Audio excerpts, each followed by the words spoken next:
This is the You Winning Life Podcast, your number one source for mastering a positive existence. Each episode will be interviewing exceptional people, giving you empowering insights, and guiding you to extraordinary outcomes. Learn from specialists in the worlds of integrative and natural wellness, spirituality, psychology, and entrepreneurship, so you too can be winning life. Now, here's your host, licensed marriage and family therapist, certified neuro-emotional technique practitioner, and certified entrepreneur coach, Jason Wasser. So today's guest is an entrepreneur, growth coach, speaker, retreat facilitator, counselor, author, Bunny Young.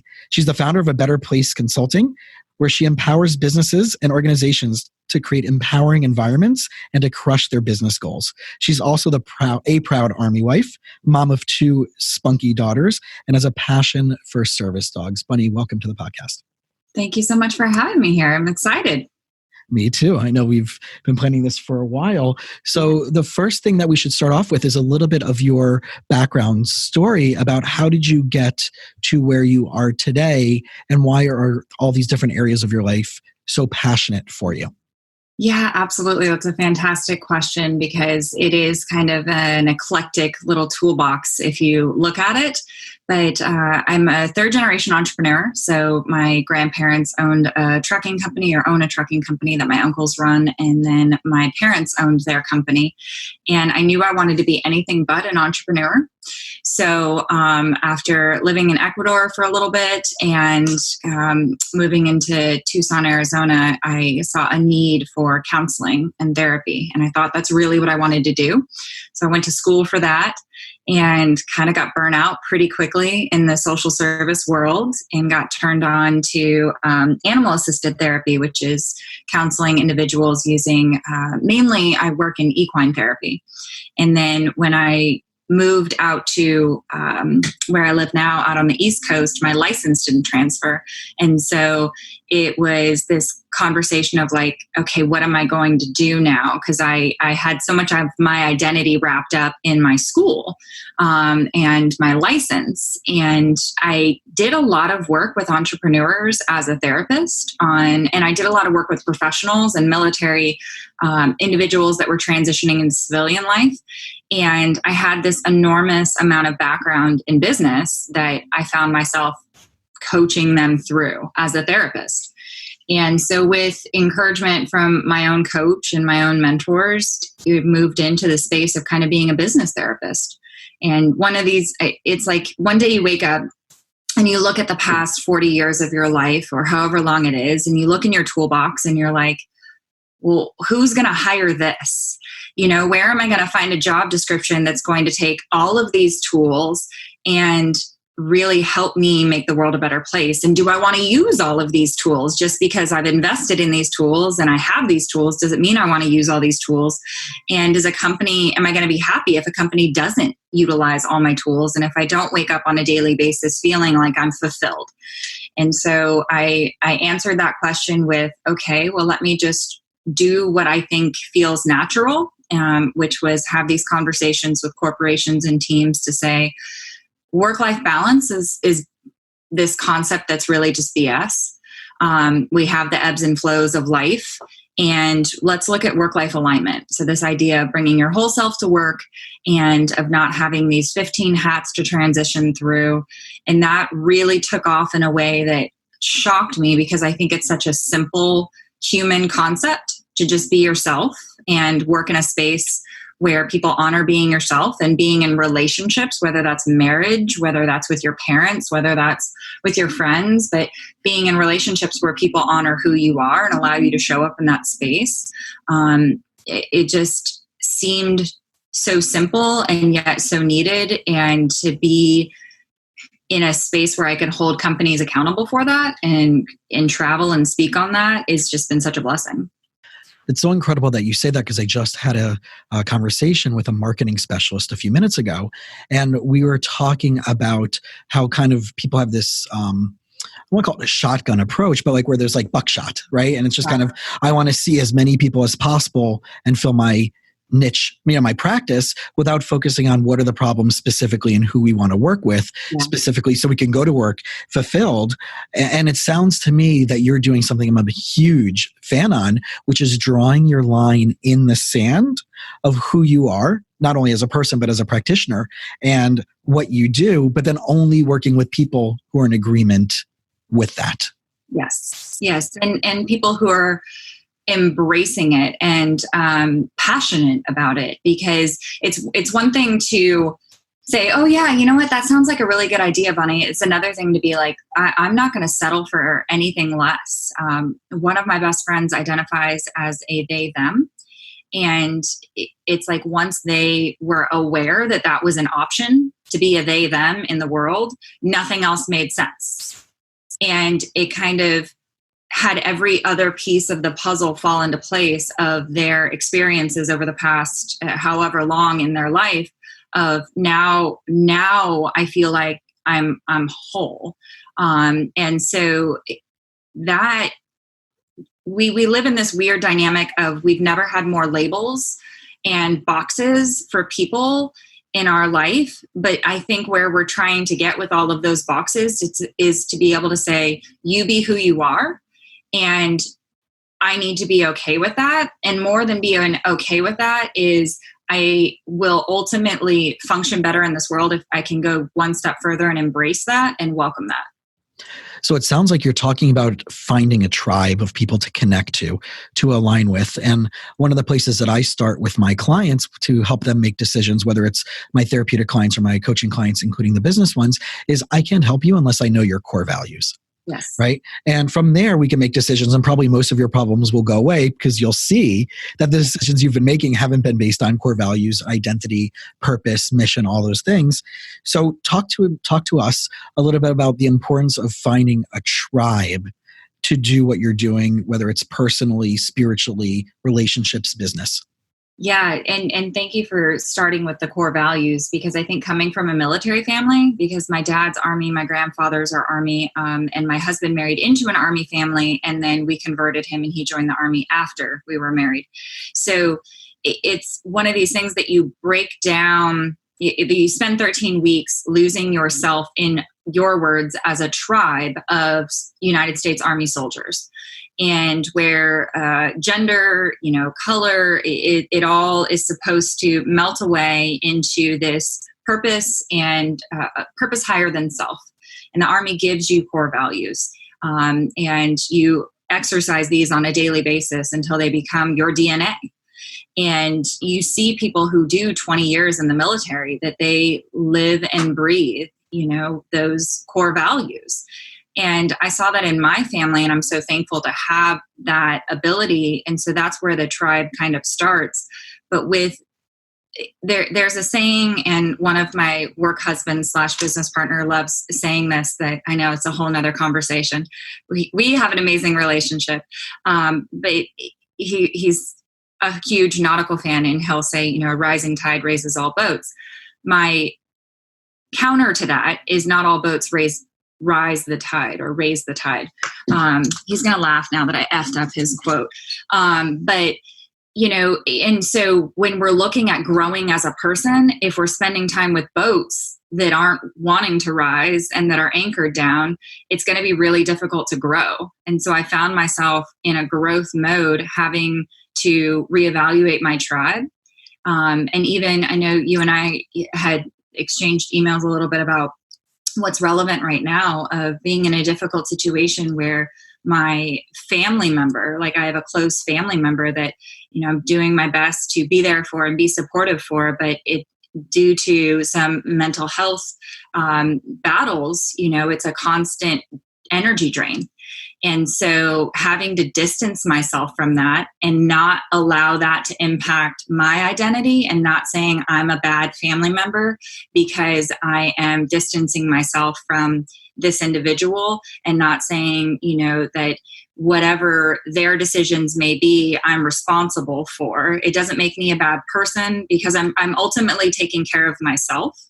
And it's not selfish to make sure that my cup is full before I can pour for other people.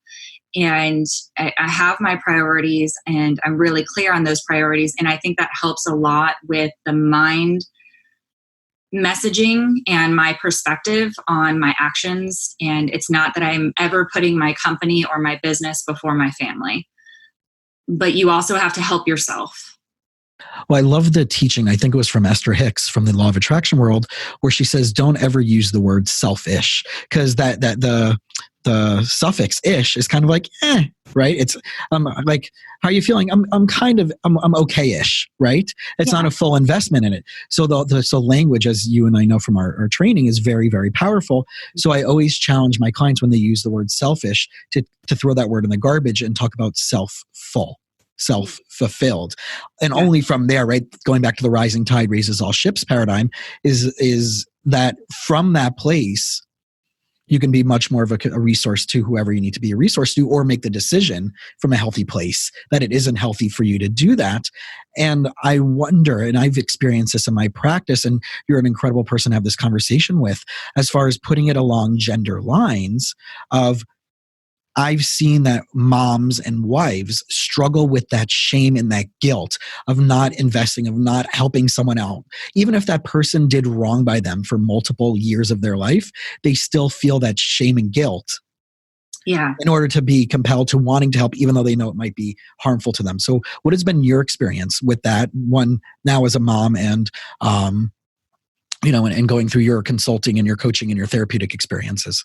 So one of the most common kind of records that I hear played is that it's kind of one end of the spectrum or the other. It's not wanting to repeat the kind of parent that your parent was because it's not perceived by you as a positive experience, or wanting to be the kind of parent that your parent was because you perceived it as a positive experience, right? So depending on if you perceived it as a negative experience or a positive experience, either way, you're never going to be your parent. It's not like those advertising commercials where they're saying like you become more and more like your parent every single day. Yes. Do you exhibit their tendencies? I mean, that is a consequence of nurture, of being able to have these personality traits that are shared. But to have it in your mind constantly comparing yourself to another human, even twins are not the same person, and they share the same DNA and everything. And so I've done a lot of work with my clients, both as a therapist and as a consultant and as a coach, to say, well, who is it? Who are you? Like, let's ask that question. Who are you? Because telling me who you don't want to be is extremely valuable. But consistently comparing yourself to this one person is not fair, because you're not that one person. And trying to just not be that person, there could be far worse people that you end up being because you've lost sight of who you are. You just are focused on who you want to be or who you don't want to be. Well, it's a really common thing that I find with my clients when they come in. I say, what's the goal that you want? Why are you really here? But I don't want you to tell me what the problems are. I don't want you to tell me where you're stuck. And inevitably, within 30 seconds or 45 seconds of them answering, they'll go back to a problem-saturated story with the words, I don't want, I don't, right? Most typically as part of that pattern. And I constantly challenge them and prod them through that to think about solving a problem, not from a place that you felt really stuck. And because then you're caught in a place of resistance, right? Yeah. So I think that's one of the things that I want people out there to listen, that if you're solving any type of challenge, I always prefer challenges over problems, especially since I hated math, and math problems screwed me up for many years of my life. So the idea of a challenge is something that you can overcome if you look at it not from the place of where you started, but where do you want to be? And then what are the resources you need to get there? What has been some of those things in your personal experience where you carried some of that stuff as you went into being a counselor, as you went into being a coach, as you went into these businesses, right?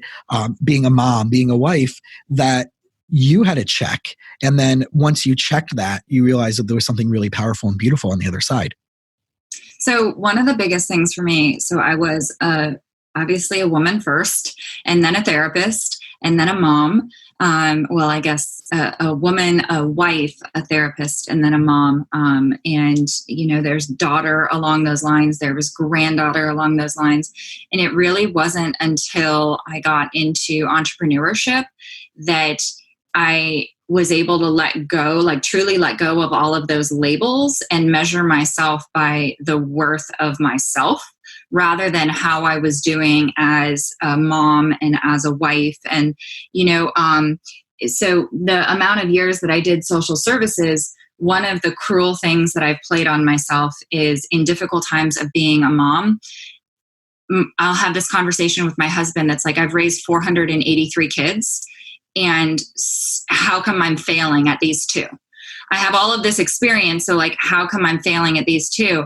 Or, my own, one of my children has anxiety around change, which is perfectly normal in 2019. And we have resources available to help her. And my husband is questioning, well, you're a therapist. I mean, you used to do this for kids all the time. Why can't you do it? And so there goes back to this boundaries and being really clear as here is my role. Like my role is to be this consistent, positive presence for my children. And I'm not always positive, but I'm just trying to be the best model of the human being that I can be. And if I happen to be my child's therapist as well, do I have therapeutic conversations? Absolutely. But I want that to be really consistent because as the individual that you are on the couch, we rarely say this is what you should be doing. But as a parent, those conversations come much more naturally. And I feel like I am my children's coach in some way, shape, or form. But the most important thing I have to do is to model. And so I can't model putting out all of this energy into all these different roles and not taking care of myself. One of the amazing things or challenges, I guess, that I've solved is I've solved so many challenges just by taking better care of myself because those around me realize that I'm not going to say yes to everything. One of the best challenges that I solved was email, and I solved it with an autoresponder so that I no longer had to say no or apologize 80 times a day because I don't enjoy checking my email or because too much screen time gives me a headache. My autoresponder did it for me. And so creating those boundaries to be able to say, here's who I am and here's the spaces that I can show up fully in. And if you can meet me in those spaces, great. I can't wait to have a meaningful interaction. But other than that, I'm not available to you, and that's okay. Well, the joke that I have about that is that I don't have a red carpet, I have red couches. So in order for my clients to make it to the red couch, they have to pre-qualify. And I'm asking very distinct questions and setting up a paradigm. And I'm more likely to turn somebody down now than I am to accept them as a client. But I want to go back to two things that you said that I found are really profound and something that I also strongly believe in is the idea of being a good role model means acknowledging when you mess up and when you screw up and modeling what it's like to fix it from there with ownership and accountability and responsibility. So you don't have to be perfect all the time. It's what do you do when you're not being perfect, right, in quotes, when you're off your A game? How do you tinker right from there? Yeah. So let's talk about this morning because I totally was off my A game this morning. I actually had to make a call to like my second mom out in California and was just like, I get an F. Like I failed hard at parenting this morning.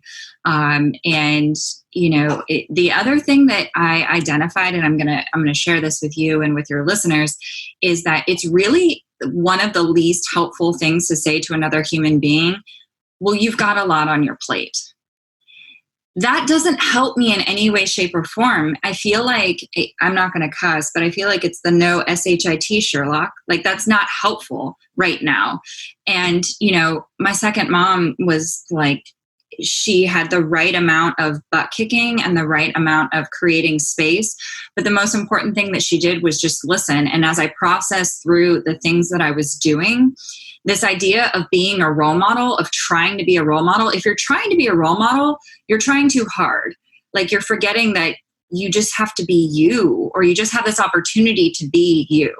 And so, my oldest had a field trip today. And so based on the interaction that we had this morning, I was going to not have this field trip take place because this seemed like this natural consequence. And then I was struggling with, well, what part did I play in this? Like, how high was my stress level, and how much did I take that out on my oldest this morning, and what could I have done? And so I wanted to live in a space of not taking full ownership, because it definitely wasn't us in an interaction and a relationship. But when I broke it down to the relationship, the most positive thing for the relationship with my oldest is to have an authentic interaction this afternoon and be there and create space to say, how could we have made this morning better? And how would you like to move forward? Because I'm not in the business of punishing you for things in the past, but I do want to learn from them. And I need to learn from some stuff this morning. Like, I think it would probably be better that I woke up maybe 20 minutes earlier and had a little bit longer of a meditation time. And we had a little bit, coming from a military family, I admit, like, I have a schedule and I have a plan. And if you throw it off, you can ask my mother-in-law, because she's gone on enough family vacations with me, that when you mess with my plan, I'm not a happy camper, because I've got a plan. And so with kids, it's kind of like God. You want to make, God laugh, tell him your plan. You want to make an 8-year-old or a 2-year-old laugh, tell them your plan. And so it got off a little bit this morning, and then it just kind of snowballed from there. And, I really want to help understand. I want her to help me understand how we can do better in the future, but also model for her what humility looks like and what a willingness to be better looks like. So one of the things that reminds me of is my belief that entrepreneurship is a powerful path to self-awareness and self-growth. And your story, funny enough, that like you said, you ran away from that. My family is also third generation, but in the furniture business. Oh. And I'm the only sibling that's not engaged in it, minus when they come and they ask me from this side of the world, what can I do to help them with business development or a marketing idea or HR personnel stuff from the psychotherapeutic or the business coaching world that they know that I hang out in. But it's something that I abandoned in myself because I grew up in South Florida, and I had this belief that people who had all of this money just turn out to be douchebags, right? And plus there was other family trauma, parents' divorce, all that stuff that was connected to that didn't want me to be in that environment when I was younger until things were healed later on in life. And now that my brother and sister have pretty much taken over the business, it's a different thing. And I see intergenerational themes playing out with my siblings that, started off with probably way before my grandparents.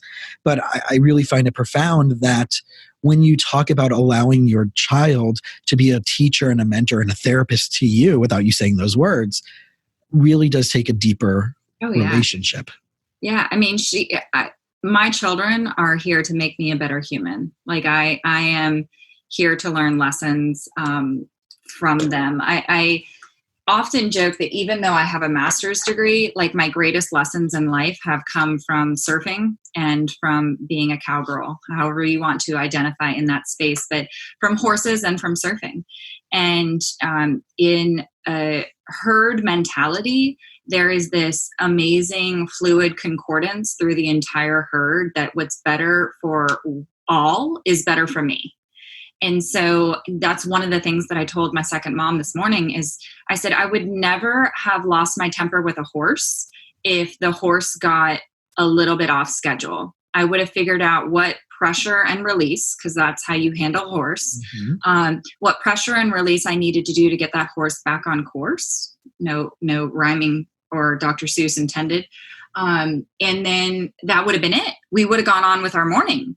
But it was like such a predator mentality that I went in at an 8, she went in at a 9. I rose to a 10, we're both at a 10, and now we're both at a 10, and there's no going back. Right. And so other than like mud wrestling in the front yard, how are we going to come down from here? And I immediately, when I was in a space that I could, text my second mom, and God bless her, for 5 o'clock in the morning, being like, hey, I'm here, because that was my space to kind of process. And it's funny, as a therapist and even as a coach, sometimes I joke that, and there's probably a million comic strips about this, but somebody will walk in my office and sit down and talk nonstop for 25 minutes, sign a check to me, put it on my desk, and say, thanks. That's been the best session ever. Right. And it's kind of what I felt like happened this morning, is like, I talked through it. I just word vomited everywhere. And then when I had it all in front of me, I was like, I would have never done that with a horse. How would I have done this with a horse? Like, I need to sit and make sure that I meet my oldest, this afternoon when she gets back from school, and kind of process and say, how can we be a better herd? Like, that's the question, is that it's not, how can I be a better mom, right? Because I'm not a bad mom. It's not, how can you be a better daughter? Because you're not a bad daughter. You're not a bad kid. You're not a bad human. Like, how can we just be a better herd, and what would make you feel better in the morning? What would make me feel better in the morning? And make it so that we were better equipped to like go at our day and save the world. If you ask my daughter what I do for a living, she'll tell you that I save the world. And it's not that I have told her that, it's just kind of her perception of how to explain all of the things that mom does. And I'm so honored that she believes that. But at the same time, as a human and as a mother, and for me, I don't know if it has to do with the fact that I'm a woman or not, it also puts a lot of pressure to be like, okay, what am I going to do today? Because this morning I for sure didn't save the world. Or did I? Because now we're going to be better and stronger, because we're going to be able to have this conversation, versus if we had a June Cleaver morning, we wouldn't have this authentic interaction this afternoon. Yeah. Well, I think the idea of like pressure in a scenario, when handled like the way that you handled it or other people out there are handling it, will bring personal growth. It's the one step backwards, 2 steps forward.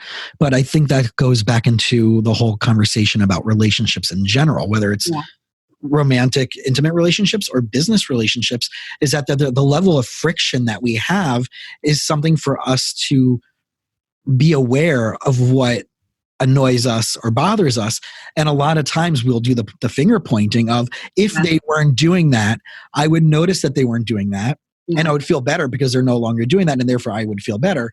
But really all it is your response to that scenario. And I love when I'm with my couples and I kind of like drop the hammer on them and they're like bitching and moaning about one of their spouses or something else that's going on in their life, whatever it is. And I'm like, but you did go out on day 3 with them and day 10.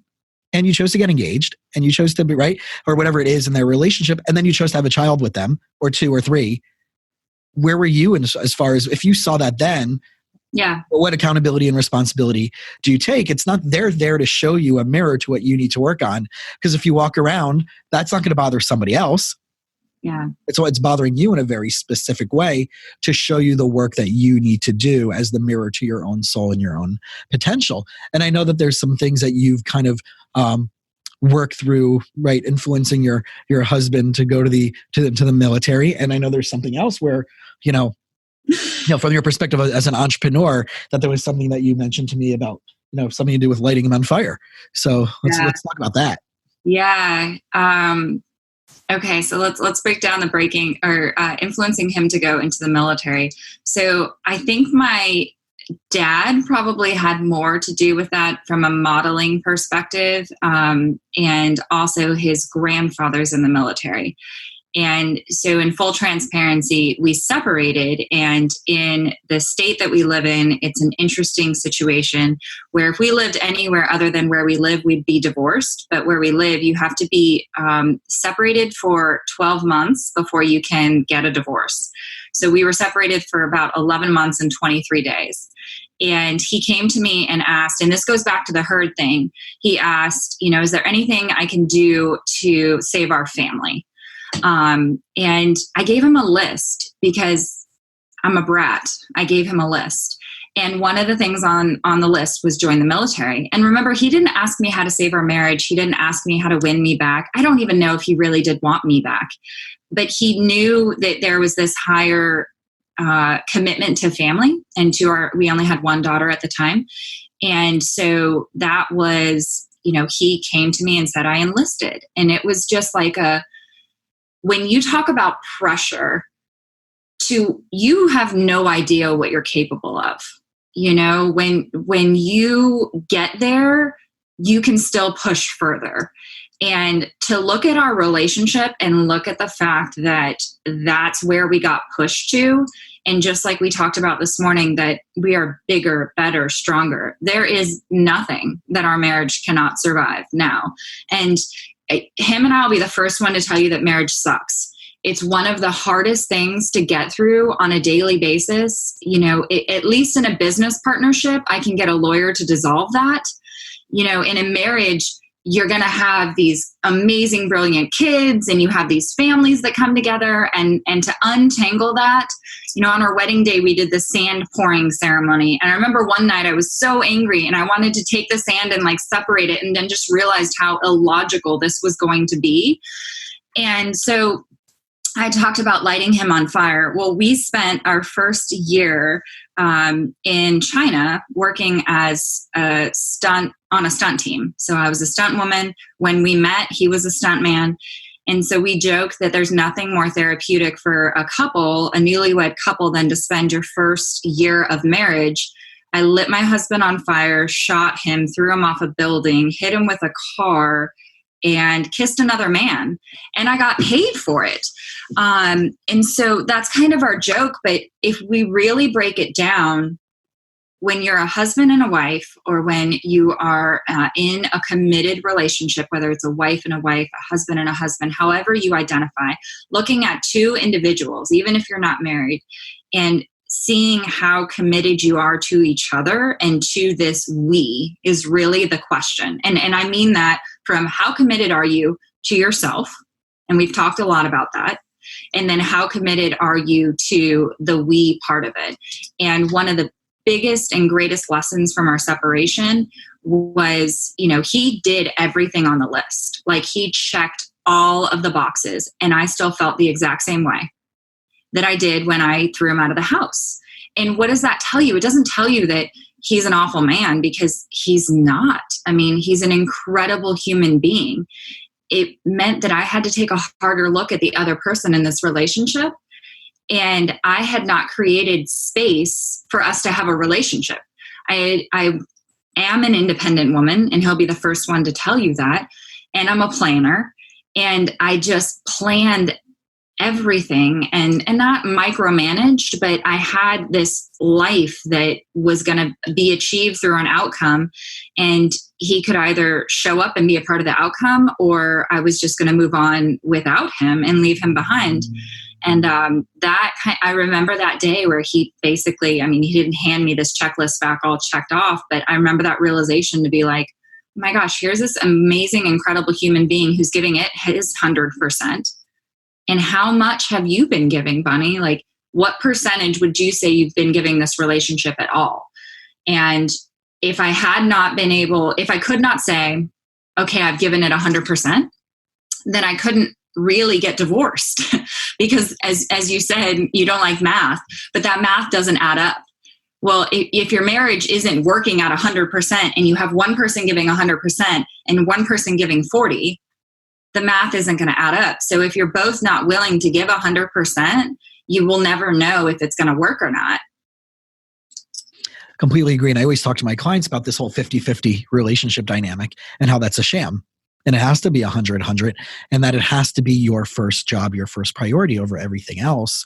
Forget your business. You have to engage in those things. But if you're not putting this we-ness as a, right? Of course, we're always going to laugh at those type of jokes, no matter how old we are. So, right?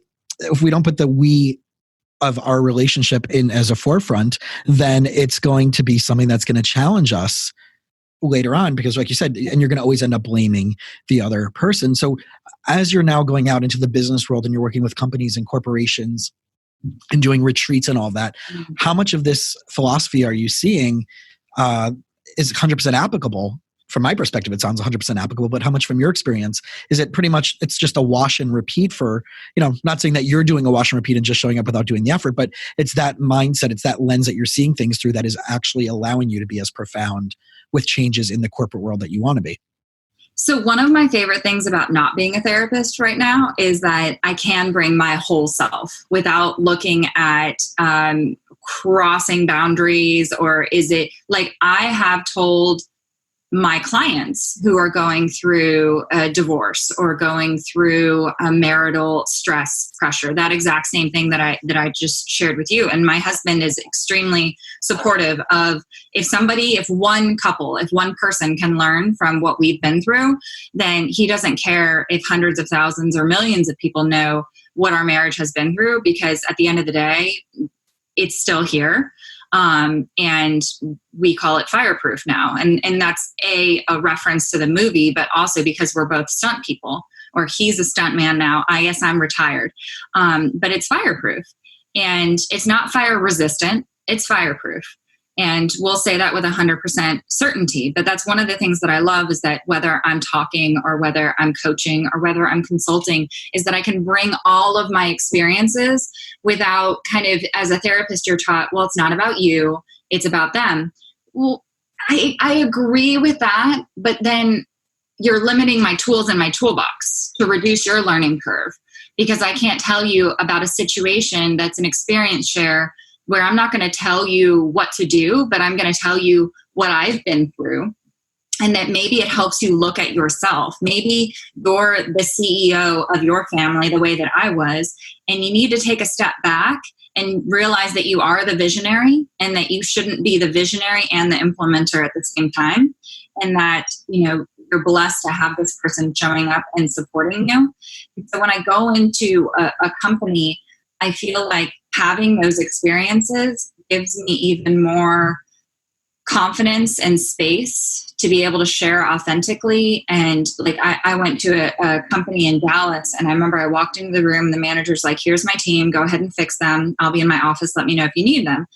And I paralleled that exactly with my marriage of like, we went to marital counseling, and I remember sitting on the couch being like, go ahead and talk to him, because, he's the one that is the reason this marriage is falling apart. And, let me know when you're done. I'll write the check. And you can't do that in a company. You have to be a willing participant in the change. And the most impactful, meaningful part of the change is the participation. It's not the outcome. It's the journey. And like I facilitate these equine retreats, and there's an activity or an exercise where they're given 3 questions, and the group, inevitably, most groups will stop, and one of their questions will be, well, can you lead us? Can you take us there? Can you do it for us? And my response is always the same. We can keep you safe and guide you on your journey, but we cannot do it for you, and we will not do it for you. Because then, and the reason we say cannot is because if I do it, it's my journey, not yours. And will not is that I'm making a choice to not stick my finger in your spinning world when I have my own spinning world that I'm dealing with. And I don't need to get wrapped up in somebody else's orbit. And that's really important with companies, to be able to focus their energy on what's going to make the most impact, but also be willing to go through the journey together. Because similar to a marriage or similar to a committed relationship, when you go through hell together, if you're made of the right stuff, you're going to be sharper, harder iron. Yeah, and that concept of triangulation, where they try to bring someone else in to alleviate the stress pattern. I see it day in and day out. And there are 2 scenarios that I've worked with in the past where the kid was the presenting. It's actually multiple scenarios, but 2 that I can think of off the top of my head, where the parents brought their kid in and they're like, well, we'll drop him off and pick him up. I'm like, no. That's not happening, right? You're coming in for the session. Oh, but is my kid going to get private sessions alone? I'm like, I don't know. Maybe. We'll see. And I found that consistently, as you know from your training, is that the structural challenges, everything starts right from the top down, and the kid became the scapegoat for the relationship or the family's challenges. And they also became the distractor, because if that's so much over there needs to be handled, and it's so big to be handled, and the adults aren't handling it. Let me give them something to at least put their attention to, because they're not going to get on that. And at least I can become the scapegoat, and at least get attention or whatever it may be. And I see that all the time in businesses, whether it's hiring or whether it's, again, like you said, I'm going to go to my office, you fix them. It's so common where the lack of engagement in problem solving is missing. So I want to challenge people out there that if I heard it from, I can't remember which one of the speakers it was on YouTube, but it's a 14-year-old kid who became a public speaker. And he said that if anybody ever comes to him with a problem about what's going on in the business without potential solutions, the entire team has to do push-ups. Yeah. Yeah. And what have you done to attempt to fix this already?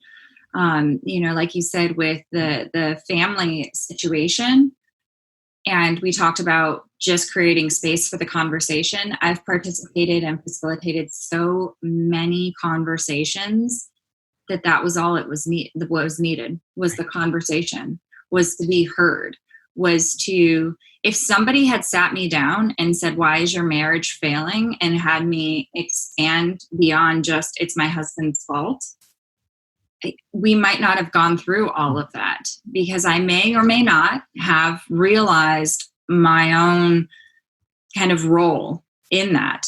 And that's both a humbling experience, but it's also a learning experience to be able to, when you're brought a challenge, when you're brought a problem in business, the default, especially as a CEO or as an entrepreneur, should be, what am I doing that's leading to or contributing to this?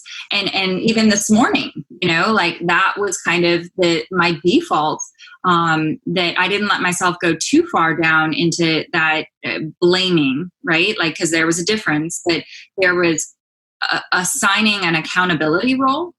And then there was also self-awareness, which I think is just it's such a rarity these days to have this true self-awareness and self-management, and then kind of go from there. But if it's an organization, if it's a family, if it's a marriage, being able to just create the space to hear the perspective of the other person, because we really don't do well at communicating. We just really don't say what it is that we actually mean or that we need. And sometimes that's because we don't know what we need, and we need the space to figure out what it is that we really need, and not feel guilty that we're taking that space. Well, I think that's where we come in, right? As consultants, coaches, therapists, healing arts practitioners, to help them get out of their own way, because they're so stuck in the picture frame that they can't see the landscape around them. Yeah. And I think that I always try to impress and empower with the joke that, in the 1980s and the early 90s, the line was, oh, you have a therapist, what's wrong with you? And now I think it's, you don't have a therapist, what's wrong with you? Right? Yeah. Which is thankfully a massive shift in our culture. But I still see in so many different cultural backgrounds, the resistance or the hesitancy, whether it is in corporate environment or it's in families or couples or even with children, that they don't and are not willing to get the outside hope and help. And I had this conversation with a teenager recently, and we were talking about him getting tutoring for a certain subject. And he's like, oh, I don't want a tutor. I'm like, well, you were telling me how passionate you are about sports and how you want to go off and eventually play professional in the professional arena. But how many people are on the team outside of the players, and what are they called? He goes, well, there's the first base coach and the third base coach and the dugout coach and the manager and all that. Okay. So at the level of ball you're playing at, those are called tutors. Yeah. And when you graduate from tutors, you go to coaches. And when you go, right? So once we had a reframe of that, it was kind of like, oh, okay, well, why don't we just call your tutor a coach, right? And then all of a sudden, right, it's a different mindset about it, and we limit ourselves to those successful things. And I know that one of the resources that you're most passionate about is with puppies. Yes, yeah. So I have a service animal. His name is Guinness. It's my fourth service dog. any kind of link that you click on, whether it's my website or social media, you'll probably see a picture of him. And so I have a heart condition, and I was diagnosed with a heart condition when I was 14. And when I was 17 is when I kind of got my first service animal. We've already talked a lot about tribes, and being able to look at reframing my disability into being differently abled. So I can do most everything that anyone else can do. I just take 6 legs. And being able to kind of honor that space and not look at me as, because when we say dis, you talked about ish, like disrupt, discount. And so it's like, okay, well, can I be differently abled? And so what I did was I founded a service animal organization called Possible, and it's to create space for companies to be able to learn about service animals and then also learn about how to have positive interactions with individuals who benefit from partnering with a service animal, and also to educate individuals on what a service animal is, because we're in this age of emotional support animals and all of this kind of stuff. And so a service animal is a highly trained animal specifically to mitigate an individual with a disability. And an emotional support animal, doesn't even come close to that kind of, I don't want to say validity or importance, but just to kind of put it into perspective for individuals who are listening, an emotional support animal, a therapist or a doctor writes a note that says that this animal helps my patient feel better. Well, for those of you listening, Jason and I didn't go to school to judge animal behavior or obedience or anything like that. And so with each one of these, and a medical doctor didn't either, or most medical doctors, there's probably exceptions, but being able to write a letter putting our license on the line so that you can take your animal for free on an airline because you don't want to pay the fee, or because, whatever the reason is, if you truly do benefit from having this animal's assistance and you truly do identify as having a disability, and I strongly encourage you to train your dog for the tasks to perform to be a service dog and have the protections that are afforded to you under the Americans with Disabilities Act and through the Department of Justice. But by having these emotional support animals in housing, the only two places that are legal are in housing and on airplanes. And people just don't understand. And the public is widely confused. And, so because I have a service animal and because I'm an international speaker, people kept coming and asking questions. And so Plausible was formed to kind of be a common place for mainly companies, hospitality companies, airlines, to even governments to kind of get these answers and have a conversation with a subject matter expert on it. We have a lot of work to do in service animal law, and that's super true. We have a lot of work in undoing emotional support animal law and being able to say, look, like, it was a really well-intentioned law, but it was already covered by service animal law. And, if you have a service animal, your service animal can live with you. If you have a service animal, your service animal can fly with you.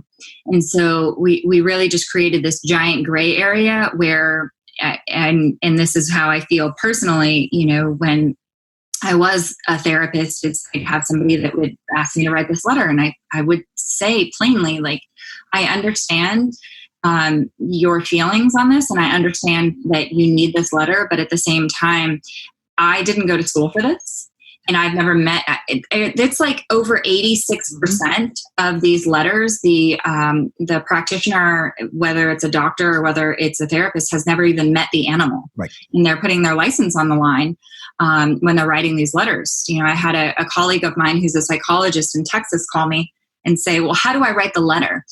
And I said, "Why are you writing the letter?" And he was shocked. He's like, "Well, you have a service dog, so I thought you'd be pro, this." And I said, "Well, I am pro supporting individuals receiving accommodations that they need and that they're entitled to under the ADA. But what did you go to school for? And are you willing to put your license on the line? Because your liability insurance, your professional liability insurance is not going to cover you if you went outside of your scope of practice and said, this dog can fly on a plane. Right. And I just had this conversation. Someone called me this week and they were calling about an anxiety disorder that was apparently previously diagnosed from another therapist. And they're like, well, and also do you write letters? And I said, number one, I don't write any letters for any clients that I don't see for less than 6 months. And two, what would happen for you and what would it be like for you if within that time frame you no longer have the same experiences around stress and anxiety that you're having? Are you okay no longer needing? Would you be okay wrapping your brain around that?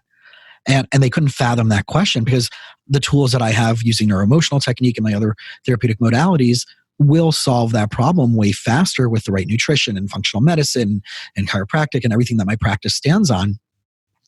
And they couldn't fathom the question that, like, what do you mean?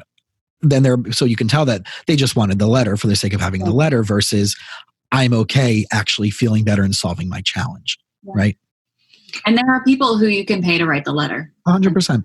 Right. And a family member just recently had major surgery and I was in the hospital with my service animal sitting there and the surgeon walked in and said, is that a real service animal or a service dog? And I said, well, he's not stuffed.